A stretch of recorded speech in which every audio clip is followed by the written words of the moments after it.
안녕하세요. 기업의 성적표라고 불리는 손익계산서. 숫자가 너무 많아서 머리 아프셨죠? 오늘 저 김 교수와 함께라면 이 모든 게 아주 명쾌해질 겁니다. 자, 그럼 바로 시작해 볼까요? 자, 오늘 수업은 아주 특별한 상상에서부터 시작해 볼게요.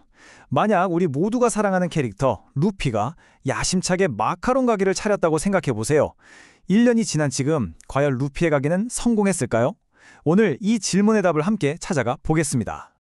오늘 우리는 이 5단계를 따라서 루피의 1년 장사를 한번 쭉 훑어볼 거예요.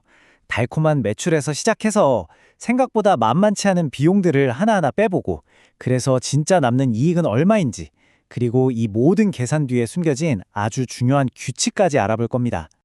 자, 그럼 첫 번째 파트입니다. 가게의 1년 성적표. 이게 바로 회계에서 말하는 손익계산서라는 건데요. 말 그대로 특정 기간 동안 우리 회사가 얼마나 잘했는지 그 성과를 보여주는 문서라고 할 수 있죠.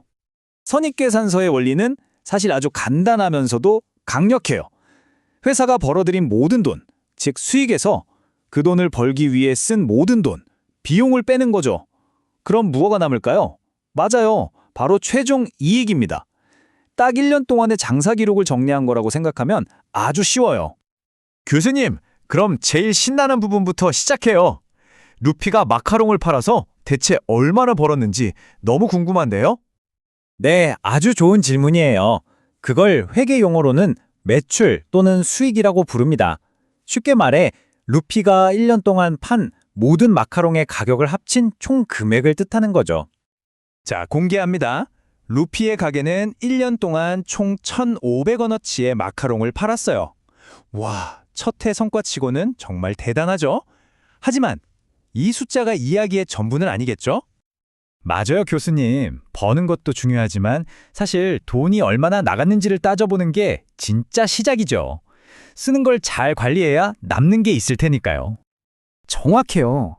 사실 장사라는 게 돈 쓸 일이 정말 많죠. 우선 마카롱을 만들 때 들어간 재료비 같은 걸 매출 원가라고 하고요. 또 작년에 사둔 오븐이 1년 동안 낡은 만큼의 가치를 비용으로 처리하는 감가상각비도 있어요. 만약 은행에서 돈을 빌렸다면 이자 비용도 내야 하고, 마지막으로 나라에 세금도 내야 하죠. 잠깐만요, 교수님. 다른 건 대충 알겠는데 감가상각비는 좀 헷갈려요. 오븐은 작년에 이미 돈 주고 산 건데 왜 올해 돈이 나가지도 않았는데 비용으로 또 계산하는 거죠? 이런 걸 비현금 항목이라고 부르는 건가요? 와, 정말 예리한 질문이에요. 바로 그게 비현금 항목의 핵심입니다. 생각해보세요. 루피가 큰 돈 주고 산 오븐을 여러 해 동안 쓰잖아요? 그래서 오븐을 살 때 쓴 돈을 사용 기간에 맞춰서 매년 조금씩 비용으로 나눠서 기록하는 거예요. 올해 당장 현금이 나간 건 아니지만 오븐의 가치가 그만큼 사용돼서 줄어들었으니 그걸 비용으로 인정해 주는 거죠. 자, 그럼 이제 비용들을 하나씩 빼볼까요? 먼저 총 매출 1,500원에서 재료비나 감가상각비처럼 영업과 직접 관련된 비용들을 빼면 이자 및 법인세 차감전 순이익, 줄여서 EBIT라는 일종의 중간 성적표가 나와요. 와, 이제 정말 마지막 결과만 남았네요. 이자도 내고 세금까지 다 내고 가서 과연 루피의 가게는 정말로 이익을 냈을까요? 너무 떨리는데요. 자, 드디어 루피 가게의 1년 최종 성적표가 완성됐습니다. 같이 보시죠. 매출 1,500원에서 재료비 750원과 감가상각비 65원을 뺐더니 EBIT가 685원. 여기서 이자 비용 70원을 내고 남은 615원에 대해 세금 129원까지 내고 나니 최종적으로 남은 당기순이익은 바로 486원입니다. 네, 손익계산서의 가장 아래쪽에 있다고 해서 영어로는 bottom line이라고도 불리는데요. 이 당기순이익이 바로 루피 가게의 1년간의 최종 성과인 셈이죠. 다행히 흑자를 기록했네요. 교수님, 그럼 만약에 제가 루피 가게에 투자를 했다면 투자자로서 제 몫은 얼마나 되는지 궁금할 텐데요. 그때 보는 게 바로 주당 순이익, EPS 맞죠? 맞아요. 만약 루피 가게가 주식을 발행했다면 이 당기 순이익을 전체 주식수로 나눠서 내가 가진 주식 한 주가 얼마의 이익을 만들어냈는지 계산할 수 있죠. 이게 바로 주당 순이익, EPS입니다.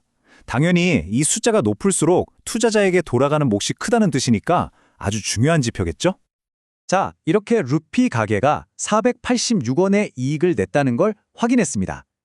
그런데 이 숫자를 진짜 제대로 이해하려면요, 이 성적표가 도대체 어떤 규칙에 따라서 쓰였는지를 알아야 해요. 이 성적표는 그냥 마음대로 쓰는 게 아니라 전 세계가 함께 쓰는 공통된 약속, 즉 회계 원칙에 따라 작성돼요. 그중 가장 중요한 원칙 두 가지만 기억해 주세요. 첫째, 인식 원칙. 이건 루피가 마카롱을 팔고 돈은 나중에 주세요 하고 외상으로 팔았어도 돈을 받은 시점이 아니라 마카롱을 손님에게 건네준 바로 그 시점에 매출로 기록한다는 뜻이에요. 둘째, 수익 비용 대응의 원칙. 12월에 마카롱을 팔아서 수익을 얻었다면 그 마카롱을 만드는 데 쓴 재료비도 똑같이 12월의 비용으로 짝을 맞춰서 기록해야 한다는 의미죠. 아, 이제 알겠어요. 그래서 손익계산서에 나온 이익이랑 제 통장에 실제로 찍혀있는 돈이 다른 거군요. 손익계산서는 돈이 오고 간 것과 상관없이 거래가 발생한 시점을 기준으로 하는 발생주의를 따르고, 통장잔고는 진짜 돈이 들어오고 나간 현금주의와 같으니까요. 바로 그거예요. 오늘 우리가 배운 가장 중요한 포인트죠. 루피의 가게는 486원의 이익을 냈지만 이것이 곧 루피의 은행 계좌에 486원의 현금이 있다는 뜻은 절대로 아닙니다. 그렇다면 루피가 번 돈은 다 어디로 갔을까요?